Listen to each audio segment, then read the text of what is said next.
విశ్వాసంతో జయించడం. మొదటిగా విశ్వాసం లేని తరం. మార్కు సువార్త 9వ అధ్యాయం 14 19. శిష్యులు దెయ్యాన్ని వెళ్ళగొట్టలేకపోవటం వారి విశ్వాసము లేమిని సూచిస్తుంది. రెండవది యేసు శక్తి.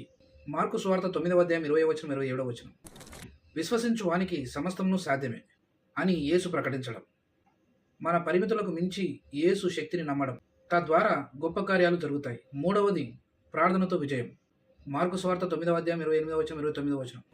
ప్రార్థన వలననే గాని మరి దేని వలనైనను ఈ విధమైనది బయలు వెళ్ళదు అని యేసు చెప్పడం తీవ్రమైన ఆధ్యాత్మిక యుద్ధాలకు ప్రార్థన ఉపవాసం ఎంత అవసరమైనదో ఇది సూచిస్తుంది.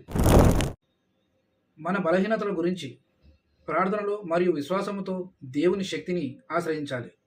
అప్పుడు మనం విశ్వాసంతో జయించగలుగుతాం. యేసే మార్గము సత్యము జీవం. ఆయన యందు విశ్వాసం ఉంచండి, మీరందరూ రక్షింపబడతారు. ఆమేన్.